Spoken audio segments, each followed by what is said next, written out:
does not. Preferred male. Probably preferred males something. Preferredmalesnow.com. I was like, I've never heard of that. That sounds so creepy. Isn't that creepy? I was Yeah. like, that just sounds sketchy as Don't hell. like that. Don't like that. And it was only $89, but I was like, I'm poor. Like, that's not happening. I was like, retarded. I'm like, no way that's gonna happen. I started to Like one of those things like, somehow pick it up. We need to move all that other stuff. How do you do that so quickly? How do you do that so quickly? Like, when did you do that? You just, how do you do it? Just copy and paste have or? the screen split, and then as you click on the slide, like a little preview, just copy and paste it. For some reason, why does it copy and paste? I don't know why. It's like, yeah, after why. I see it.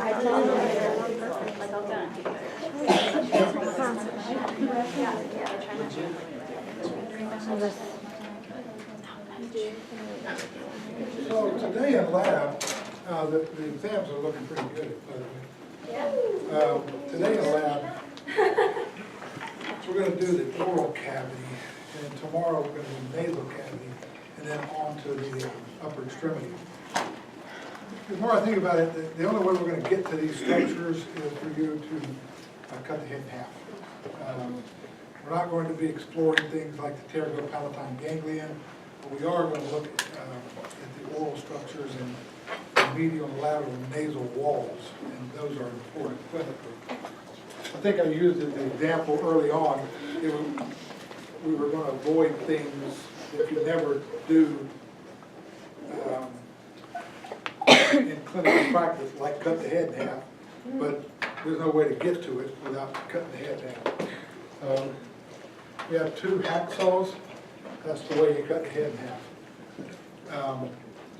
You want to go just to, you don't want to go in the midline. You want to go just off midline so that the hacksaw blade cuts between the midline and the lateral part of the nose. If you cut in the midline, you destroy the septum. So if you cut it just right, you want to have the lateral nasal wall on one side, the septum on the other. So just off sagittal, mid-sagittal, just off mid-sagittal, okay? You cut down the front, and then you're going to have to prop the cadaver up under the shoulders to get the head off the table, and then cut the occipital bone before it'll open up. Once you get it cut all the way through, let me know, and I'll come and cut some of the muscles in here, like the ligaments at C1 and C2, where we can have half the head will fall over, and you can dissect it from there. Okay? It's kind of cool. All right, so let's get into the oral cavity today. So these are the boundaries of the oral cavity. The roof is the palate, the floor is the malahyoid muscle. Anteriorly, you've got the lips. This is the vestibule right here inside the lip is the vestibule. So from the vestibule all the way back to really the uvula, or one of the folds back there I'll talk about in a minute, that's the oral cavity proper. Behind this point is the oropharynx. So the oral cavity proper is where your tongue is. Behind that, all the way back to the back wall of your pharynx, is called the oropharynx. Oropharynx.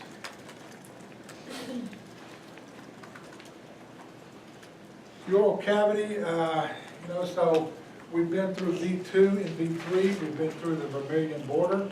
One of the things you want to do, though, if you're talking about removing things from the face, is you want to hide scars within normal nasolabial fold, which is this right here, or crow's feet, or you can hide scars in that, so you're not crossing things to make them look more pronounced.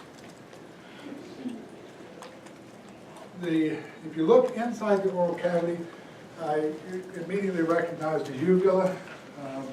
And the uvula is part of the soft palate.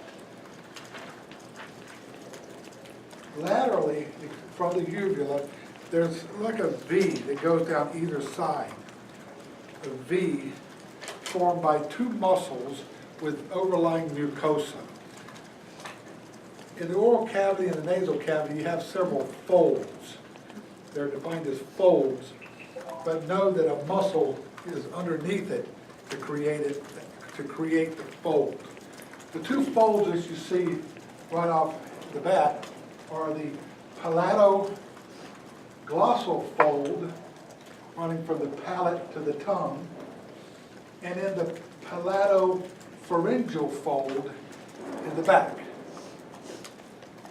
And between these two folds, between this V, that's where you're going to find the palatine tonsils. The palatine tonsils. These folds are also called pillars, anterior and posterior pillar. Now, in front of the soft palate is the hard palate. That's the part you put your finger on it. It's hard. It's a bone. We're going to talk about that in a minute. The gingiva. You need to know the different parts of the gingiva. The buccal gingiva is this part out here. It's against the cheek. That's the buccal gingiva. The gingiva that's in behind your lips is called the labial gingiva. And in the gingiva that's on the inside, where your tongue is, that's called lingual gingiva. So when you have a tooth abscess, and that's all swollen and red and draining pus, you need to describe exactly where that abscess is. You know, it's on the buccal gingival surface, or the lingual, or so on. Okay?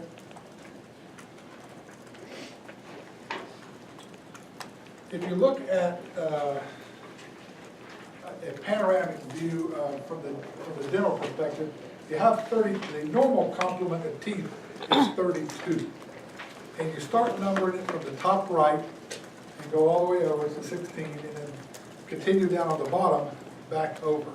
Kind of like the practical. You start in one place and go all the way around to the other on the other side. 32 teeth normally in the adult dentition. This is interesting because you see all of the impacted wisdom teeth in the mandible and in the maxilla.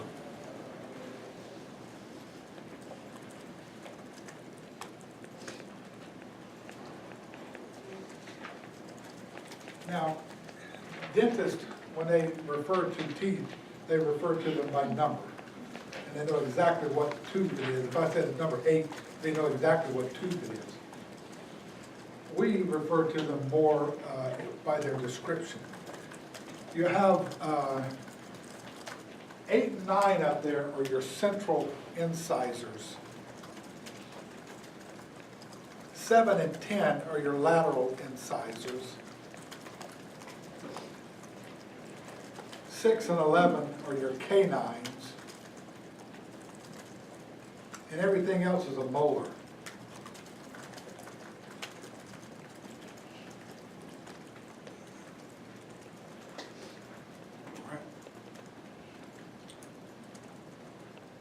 If you remove the mucosa off the hard palate, this is what you see. And by the way, when you do that today, the mucosa adheres to the hard palate very tightly. There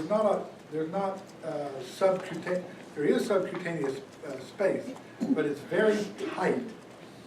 Otherwise, it would hang down like, you know, the headliner in an old car. You don't want that.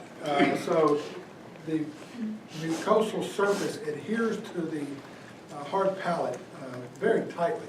And you're going to have to rake it off with, you get up underneath it and get a scalpel handle or something and just peel it off of there. It's very tightly bound to that hard palate. All right, so once you get it off, though, you're going to see these two processes right here. These are part of the maxillary bone. They come across like that and join they have a suture line in the middle. Anteriorly, right behind the central incisors, is the incisive canal. Right behind the central incisors is the incisive canal. A nerve and artery come through that tiny little opening. Behind the maxillary bones are the palatine bones. Palatine bones have two holes in each side, two foramina on each side, the greater and lesser palatine foramen. The greater palatine foramen will give rise or allow for the nerves and arteries that go to supply the hard palate. The lesser palatine foramen takes care of the soft palate. Here are the two plates of the pterygoid processes of the sphenoid bone. You've got the hook of the hamulus right there.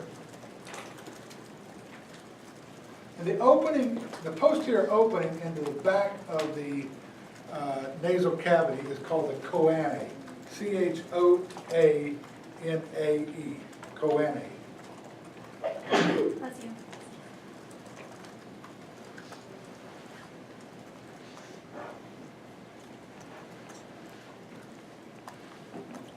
If you look at the innervation and the blood supply to the palate, I said greater palate, well, I didn't mention it.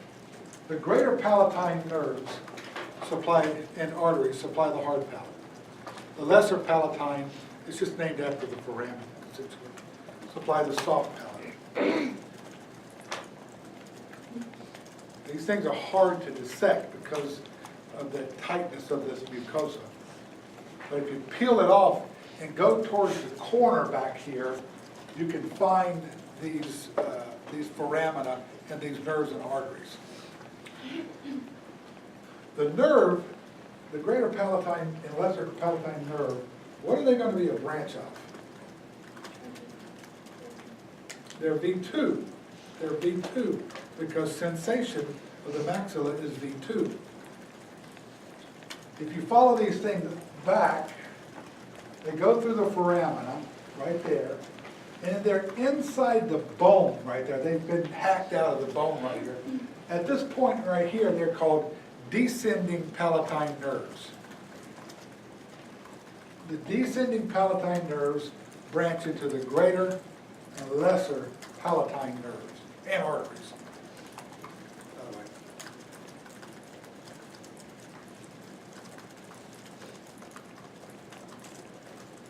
The palatine arteries are branches of the maxillary. So the maxillary artery is going to supply the lingual surface of the maxillary teeth. And also the buccal surface.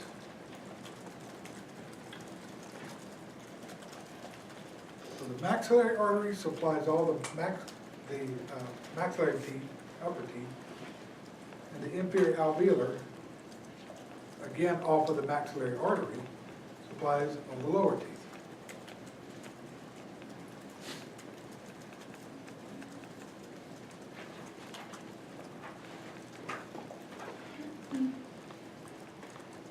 Let me get you oriented to where this is. Right there. Understand that the orbit is here. And we're going to look back through the orbit to see V2 right there.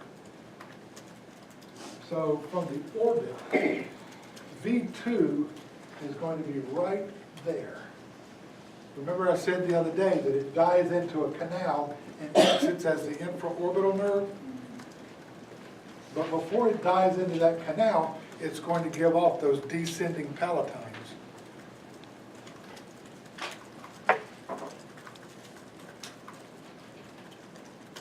Where you're going to see it is, this right here is foramen. What foramen does V2 go through? Rotundum. That's foramen rotundum.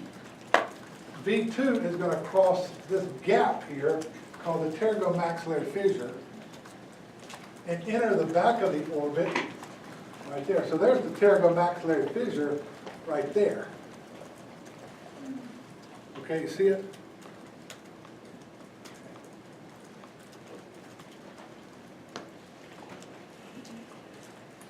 And this is how it's illustrated. There's V3. We've already been all over V3. Here's V2 right here. Foramen rotundum, pterygomaxillary fissure, enters the canal, comes out infraorbital. I mentioned that ganglion right there the other day as a pterygopalatine ganglion.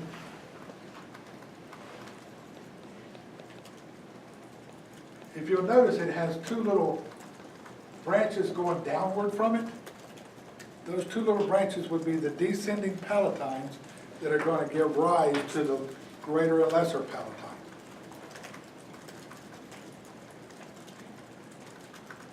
So here's the circuitry here, the neurocircuitry.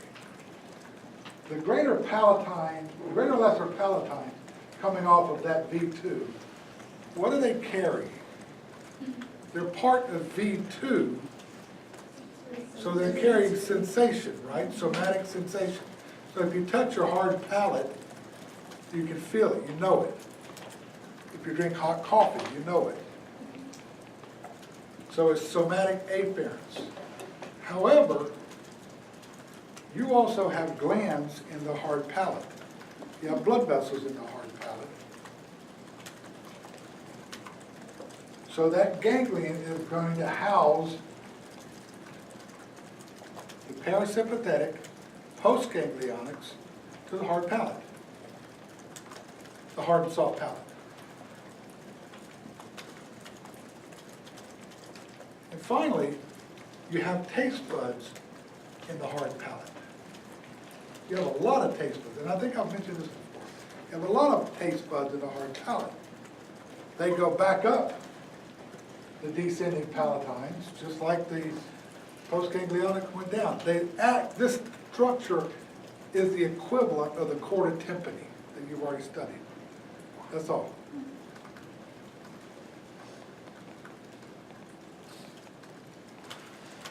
Any questions about that? Okay. Now this is an oddball picture here. Let's talk about the nerve to start with. These are branches of V2 that are going to supply the nasal septum. And I don't really care that you know the names of these nerves and arteries here. I want you to know the route that they take to get there. Specifically, this nerve here, it's called the nasopalatine, by the way, comes down and will come through the incisive canal. Doesn't show it on this illustration, it will on the subsequent. But that nerve comes down on the septum here and comes out through the incisive canal to supply the lingual surface of your incisors, your maxillary incisors. And that's the thing I was telling the dentist, when they're trying to, if they're going to work on your incisors, they try to hit that hole, they try to hit that foramen so they can deaden that side of the incisors, the gingiva on that side of the incisors. And by the way, because this mucosa adheres so tightly, it's not like injecting lidocaine here. Here, you have to, it's hard to push it in, and it hurts. It really, anybody had work done on their upper teeth? It hurts. It hurts. Okay. The vessels into this area, the vessel here is the end of the maxillary. Here's the maxillary here. We actually have cut all the way through the head. We're looking at the external carotid. There's the maxillary. And then it pokes through that pterygomaxillary fissure and enters the nasal cavity as the sphenopalatine artery. The sphenopalatine artery, here's the pterygomacular fissure right there.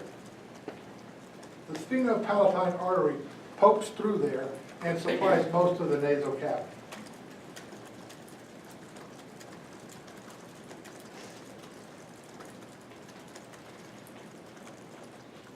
So when you're talking about the nerve, it's the nasopalatine nerve, the sphenopalatine artery. Now, in this illustration right here, what they've done is they've taken the septum, the nasal septum, and they've cut it and flipped it up. So you're looking at the lateral nasal wall here, and there's the septum that they've flipped up right there. It's kind of an odd view.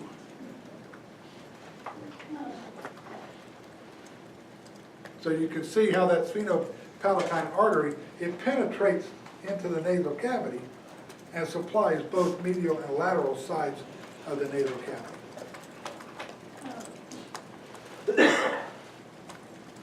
You okay? Everybody okay?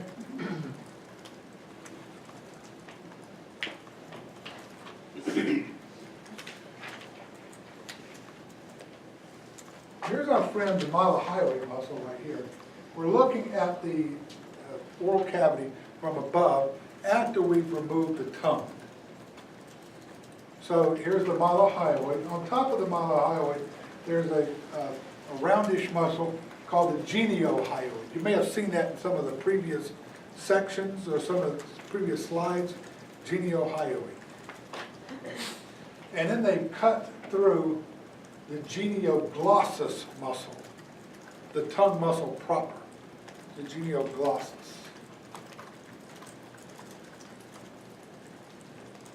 So when you're talking about tongue muscles, you're talking about intrinsic muscles of the tongue and extrinsic. The intrinsic muscle of the tongue is the genioglossus. The extrinsic muscles are all of the other muscles that act on the tongue, including those that act on the hyoid bone, which has an action on the tongue, like through the mylohyoid, right? And the geniohyoid. Now, lateral to the tongue muscles, out here, in the gutter. So I'm talking about here. All right. This is the interesting area you need to get to into the section today, because there are a couple of things you want to find. Remember the other day when I did that dissection that took the mandible, the ramus off the mandible, and you could see the inferior alveolar and the lingual from the outside? If you just take the mucosa off the floor of the mouth, there's no fat there. It's really easy to dissect. What you're going to find is that lingual nerve, and you'll find the duct of the submandibular gland. The duct of the submandibular gland crosses, and the lingual nerve cross. And if you follow that submandibular duct all the way up, you see it forms a little ridge on the floor of the mouth, and then ends as the punctum right there at the frenulum, the base of the frenulum of the tongue. Follow the duct all the way up, it forms a plica, is what that's called, that fold, and then it opens up at the base of the frenulum of the tongue. I was telling some people in the lab, that's the gleek thing, you know, when you're talking, it squirts out, that's coming out of there. Why is it coming out of there? Because you have all these tongue muscles pushing it up, like that, putting pressure on it. Some people can make themselves gleek. Can anybody do that? Oh, come on. Yeah, some people can voluntarily, just do it like that. They gleek. Okay. In front of the submandibular gland is the sublingual gland. The sublingual gland does not have a singular duct that you can find. It has about 14 ductules that open into this fold right here. you won't be able to find any ducts of the sublingual gland. But you should be able to find the sublingual gland today. What innervates the submandibular and sublingual glands? The chorda tympani, cranial nerve 7. So right off this lingual nerve here somewhere should be, if it's done correctly, should be a ganglion, a submandibular ganglion, correct? So that's how it gets there. Any questions about any of that? Okay. So if you look at another view of it here, the submandibular ganglion is going to be before, well, it's going to be off the lingual, not the inferior alveolar. There was no nerve to the mylohyoid on this practical. Somebody put that, just to let you know. Any questions about this? Okay. This is easy now, right? This is easy. What would these nerves be called here? They're what? Superior alveolar nerves. They're posterior, middle, and anterior superior alveolar nerves. They're branches of V2. These are inferior alveolar nerves. They're branches of the inferior alveolar. That's the nerves of the mylohyoid. Remember that first day I showed you that picture and all those freaking branches of V2, and I said you're gonna know these. Now you do. That's pretty impressive, huh? And we've only been out there 6 months. Does anybody have any question about this illustration here? Okay, I want to show you one more thing. When you cut don't do it today, you would do it tomorrow. But when you cut the head in half, on the half, so on the half where you have the concha, the nasal concha, we'll talk about those tomorrow. On the other side of the nasal concha is the maxillary sinus. If you break through and remove the concha and the cartilage on one side, the lateral side, where you're going to end up is inside the maxillary sinus. On the roof of the maxillary sinus, you can see the infraorbital nerve running through a little bony canal. It's very prominent. You see that these branches from the V2 are supplying the maxillary sinus. So when you have maxillary sinusitis, you know how painful it is from all the pressure. That's carried by V2.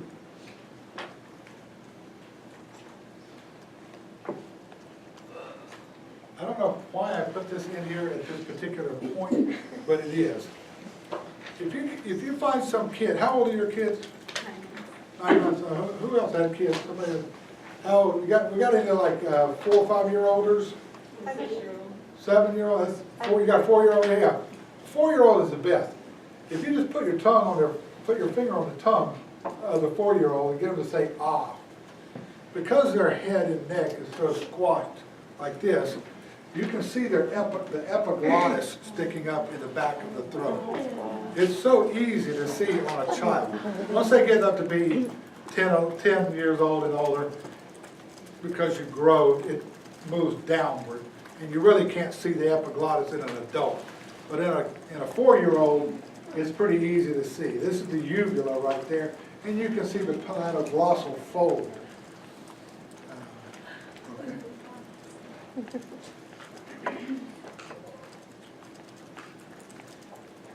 Intrinsic and extrinsic muscles of the tongue. This is the genioglossus here. The genioglossus has radial muscle fibers, it has transverse muscle fibers, and that's why you can do so many different movements with your tongue, because it has different orientations, the muscle fibers. That's the intrinsic muscle. Everything else is extrinsic. Mylohyoid, geniohyoid, styloglossus. I mean, you can just go on and on and on and on. They're all innervated by the 12th cranial nerve, with one exception. And that one exception is the muscle under that fold, the palatoglossal fold. The palatoglossus muscle is innervated by the vagus nerve. Everything else that acts on the tongue, intrinsic and extrinsic, is innervated by 12. Cranial nerve 12. And what's the exception? Palatoglossus. And when I say intrinsic and extrinsic, now there's a couple of different layers of extrinsic. Like, you know, the malahyoid is not innervated by 12, it's innervated by the nerve to the malahyoid, which is branch 5. Anything that has genio or glossus in the name is innervated by 12, except the palatoglossus. Anything that has glossus or genio in the name is innervated by 12, except for the palatoglossus.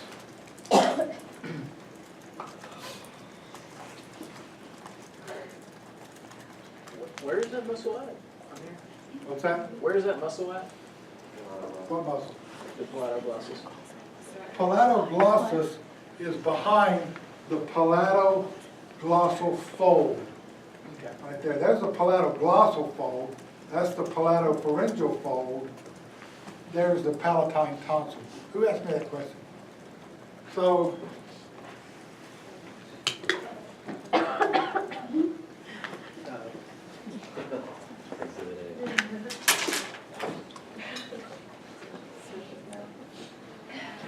you really have to. You really have, let me stop right here.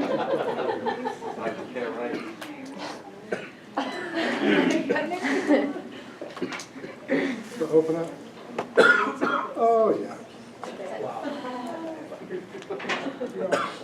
See, come here. Open up. All right. You see back there in the back, you see the two folds in the back? Yes. That's the palatoglossal. And oh, look at her moving, contracting the palatoglossal muscle. That is freaky. That's a little freaky. Let's see if I can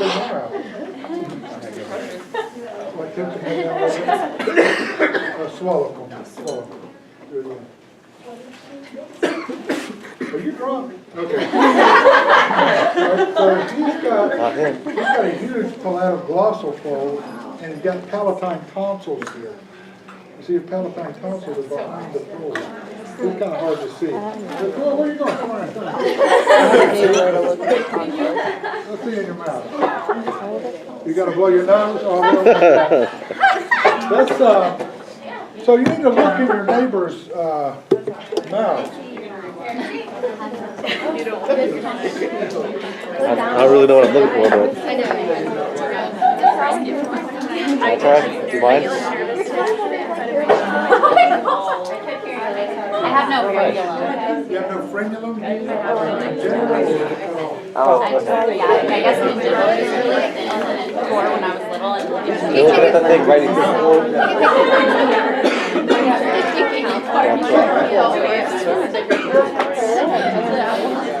Well, do you every time I back my foot?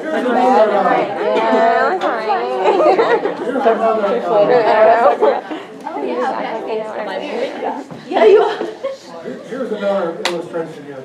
So what we have are the palatoglossal fold, palatopharyngeal fold, the bed of the tonsils here, palatine tonsils. There's the epiglottis there. The epiglottis, if you follow the tongue back, you're going to end in an area called the vallecula, V-A-L-L-E, ecula, vallecula. Is it written up there? Oh yeah, vallecula, okay. So that the other faculty were grading the practicals, and they were counting off for spelling. No. Whoa, wait. I said, no, don't count off for spelling. Because I couldn't spell them either. So, if you take a laryngoscope, a curved blade laryngoscope, and you're going to intubate somebody, put a tube down there, you take it and just run it down the tongue, and you're going to end in the vallecula. That's where a curved blade goes, in the vallecula. the blind pit. Now, if you look at the tongue itself, actually, if you get a piece of Kleenex, you stick your tongue in and dry it off. You got to really dry it off good. Then the, yeah. You haven't done that? So you will see that your tongue is covered with projectile things.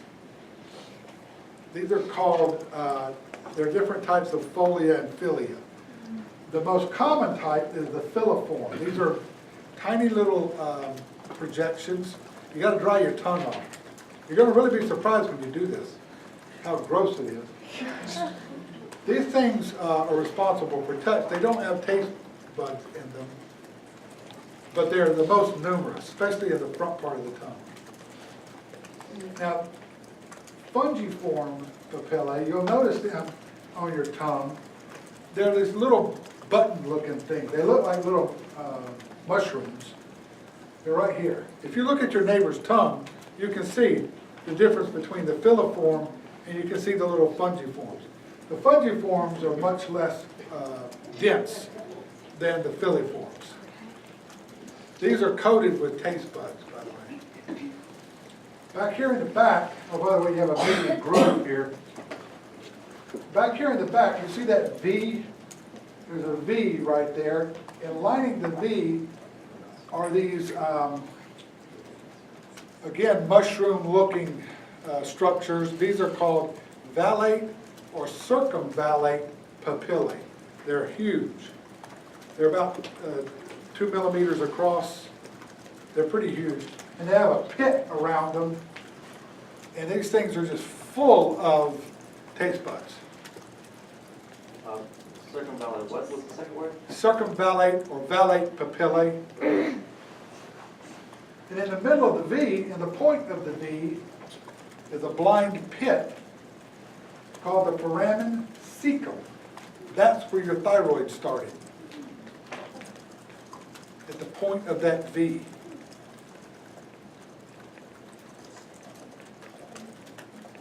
Behind that, I'm sorry?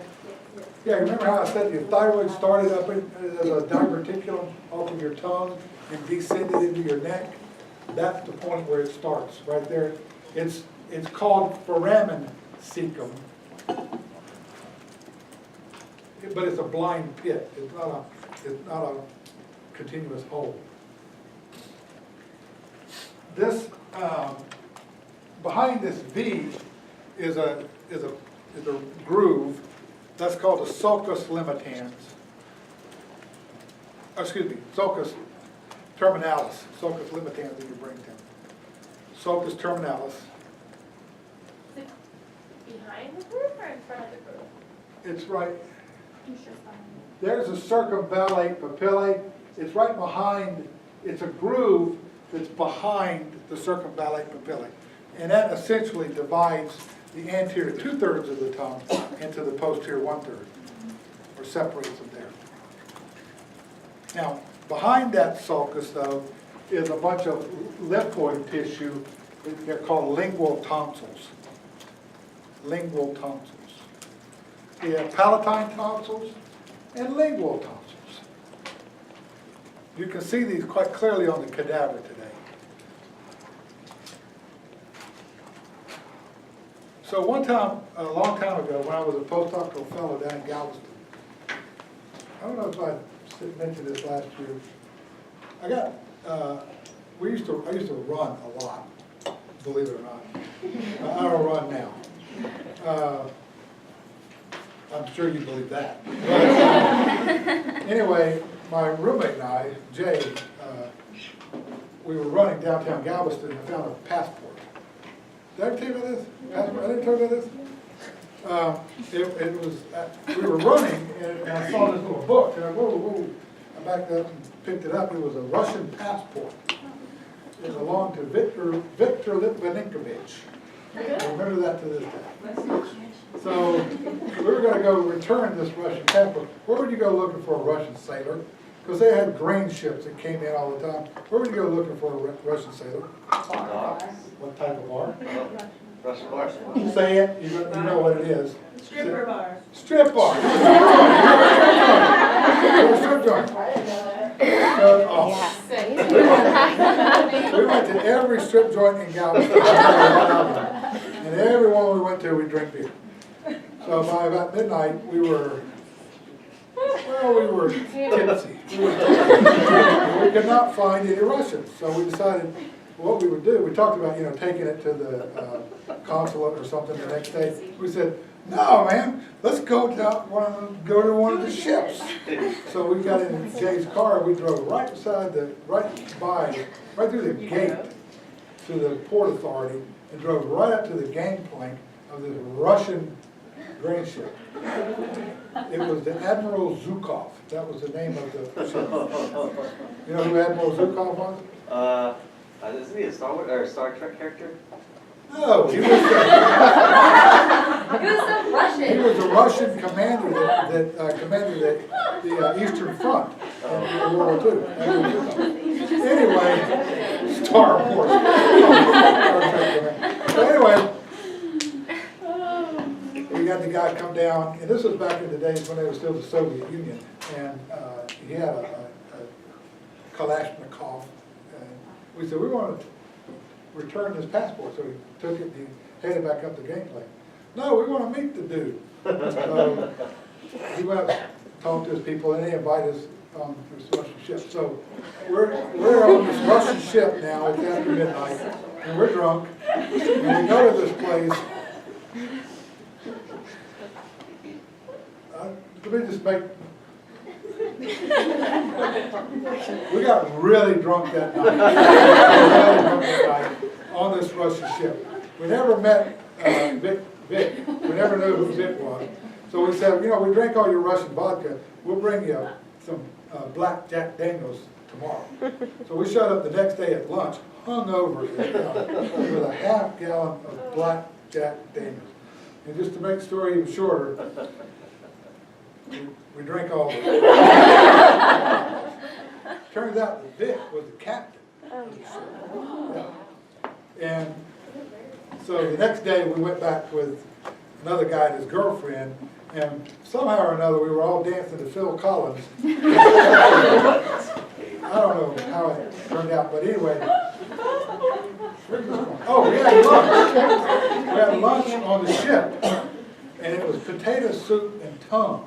Yeah. I didn't know what it was. Now there was only about this much in that half gallon of Black Jack by the end.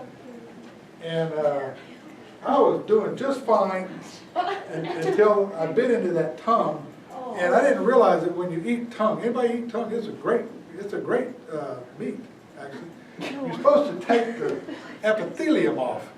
When that cow's philia rubbed on my philia, that's when I about lost it.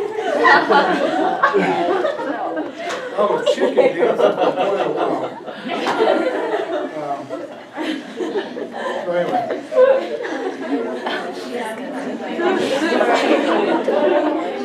It was kind of funny. We got back to the lab, and the secretary was all mad at us because we were really drunk. We drove there, but we just drove right across the street.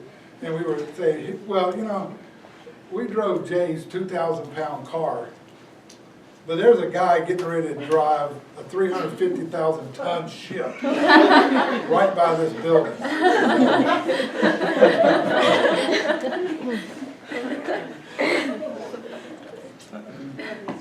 So here's the monohyoid. The geniohyoid is here. I'm sorry. This is the geniohyoid. This would be the genioglossus. And you're going to have it up into the tongue. One thing about the tongue is that, remember, the nerve and artery are coming in from the side. They're coming in from the side. The lingual artery and nerve are coming in from the side. That means the midline is relatively, the blood supply is relatively sparse. And the nerves are at their terminals. So I don't know if you've ever seen those people who have their tongue bisected. I don't know what they call it, but Snake they, tongue. yeah, they go in there and they just take a scalpel without anesthesia and cut through the tongue. And as it heals, they're able to independently move the sides of their tongue. It looks freaky as I don't know what. You seen that before? I've never seen it in real life. I really don't want to. Innervation of the tongue, there are 5 cranial nerves that innervate the tongue. So Yes, is ma'am. this genioglossus, Genioglossus. is that what allows it to go, is it 2 separate muscles? Or what are you saying? It comes from the side, the nerves in the artery, what is that? Yeah, so if you split the tongue, then I don't think they can immediately do it, but they can train themselves to contract one side versus the other. If you do a YouTube video, they can cross their tongue, the 2 sides of it. Look, do it. Look at that. Yeah, it's pretty. They can make it go up. You know, just really freaky stuff. Okay, 5 nerves, cranial nerves that innervate the tongue. We know that 12 does everything but the palatoglossus. Oh, there it says it right there. Got palatoglossus. Sensory, the anterior 2/3, we know what that is. That's the lingual nerve. We've already been through that. The posterior 1/3 of the tongue for touch is the glossopharyngeal. The glossopharyngeal also provides taste to the posterior 1/3, whereas the facial nerve, remember through the chorda tympani, it's taste to the anterior 2/3. And then finally you have the base of the tongue, or the root of the tongue. There's taste by the vagus, which also gets the palatoglossus, motor to the palatoglossus. By the way, in dentistry, there is the thing, like if you're going to have I think they call them partials, where like you have a tooth you're going to put in up here, and they have a thing that fits over the hard palate, and they'll put the tooth to it. You know what I'm talking about? When you put those things, when you give those to somebody, they immediately tell you that food has no taste because they've obstructed those taste buds in the hard palate. It's not until you acclimate to it after a few weeks do you get back to the normal sensation of taste. So, yes, sir, Paul. Why do so many nerves innervate the tongue? Like evolutionarily, why would it make sense for so many things to, instead of just having one? Yeah, I'm quite sure it has to do with what parts of the tongue are derived from what branchial arch, but I'm not that familiar with it. Yeah. So, I mean, this would be the first branchial arch is 5, the second is 7, and so on. So they probably all have to come through to make parts of the tongue.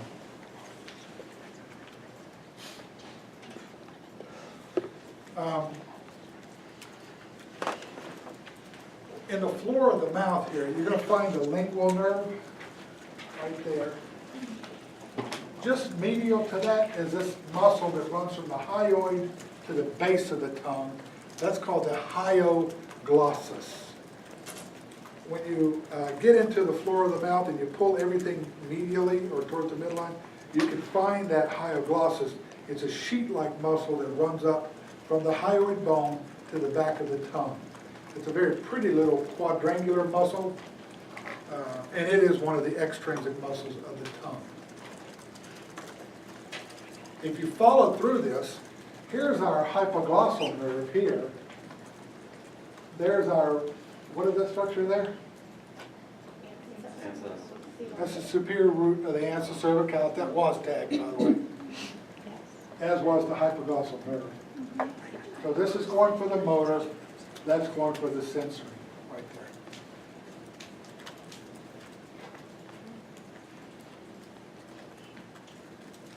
The arteries in the area, this is kind of a messy slide. Here is the facial artery that's been cut, right there. They both come off of the external carotid, the facial and the lingual. You see where the lingual is in relation to the hyoglossus muscle? Same side as the nerve. This is the hyoglossus muscle here.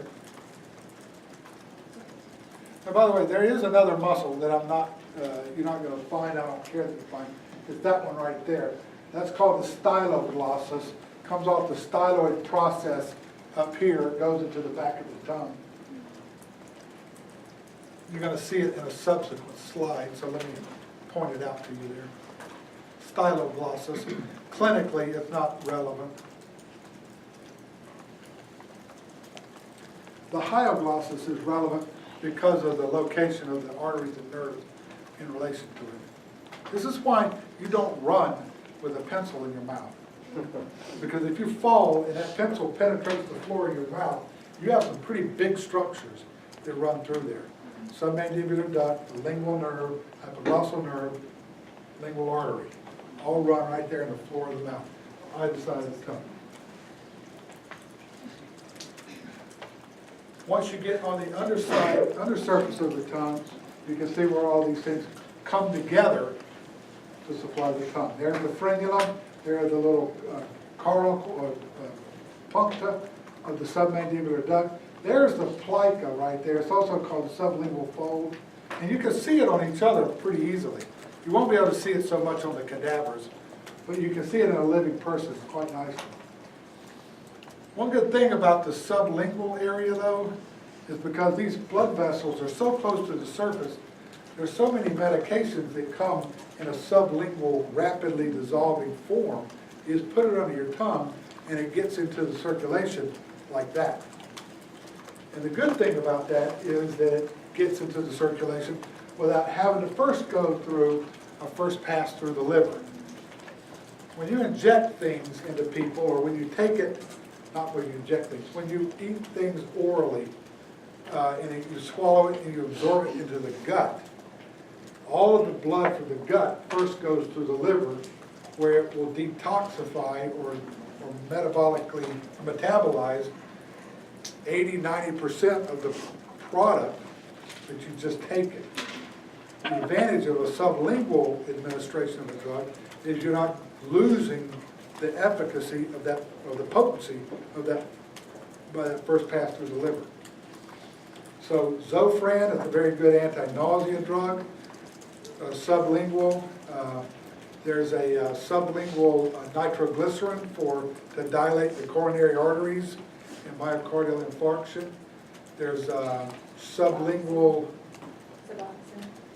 Suboxone for heroin. It's like for opioid addicts. Opioid. But they also can use it for pain. Yeah, Suboxone is like an opioid antagonist, or it's an agonist, but it doesn't have the euphoric effect. So it's a pretty good route to get things. Sublingual Zofran, for you alcoholics out there, and you get hungover the next day, that's some good stuff. I've heard. I mentioned again, an infection or inflammation of the salivary glands is sialoadenitis. Sialoadenitis.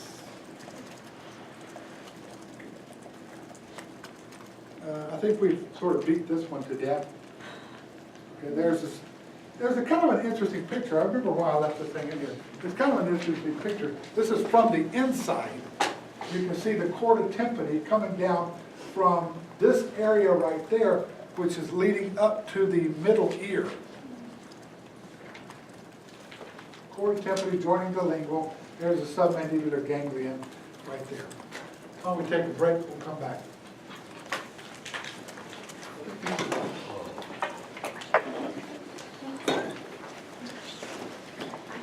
I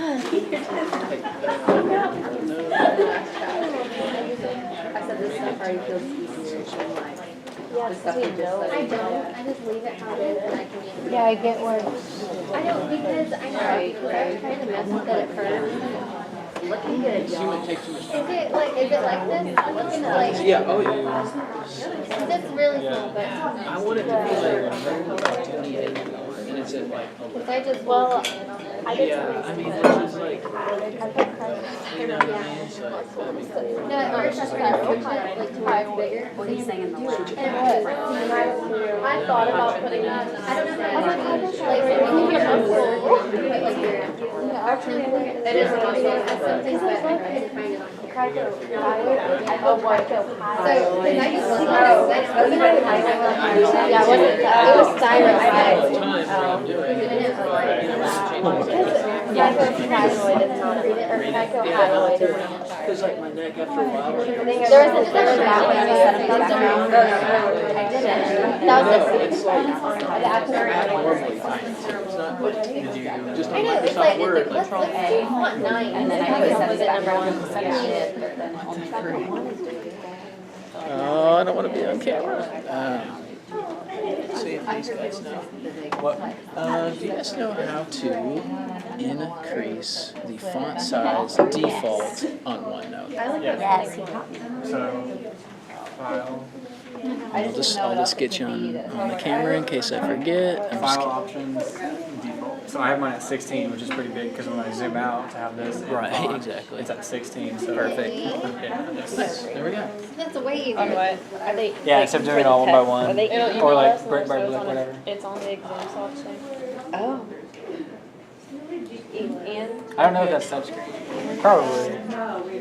My freaking computer was made right before they installed all of like the digital stuff, like the. Yeah. So I can't use a digital pen, and I can't use a lot of the other pens. That's nice. Like all I can use on this thing is like the big, huge, bulky thing. Yeah, I That's like I that. actually feeling 50 better. It cents. took me like 8 minutes to load my test this morning, so. And then about 5. Type it all on here, I'll organize it. So I was just sitting there.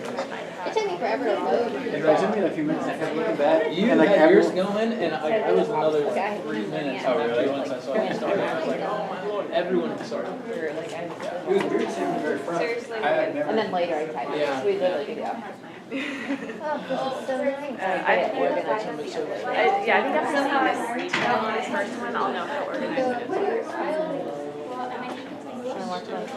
Yeah, I'm doing seriously like 20. So yours isn't touching. That's my word, I go. It is. Thanks.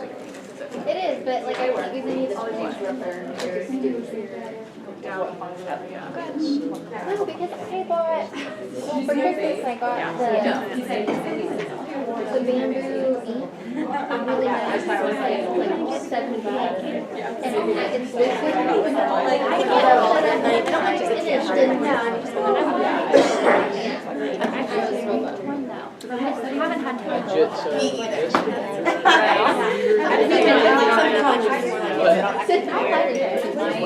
Yeah, right. So, I don't know. It does have a scale. Yeah. My computer's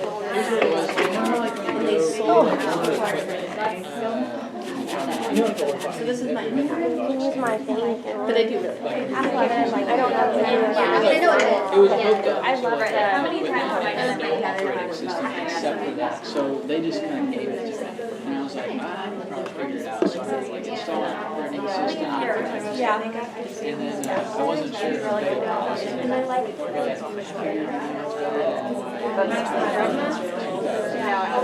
that was my other option. So it's like this big and it's like so loud. Really nice Samsung. Really cool. I loved it. It was like the very first time I used it. And then just like crashed on me. Yes, but like it would just all the time carry. Look at it that way.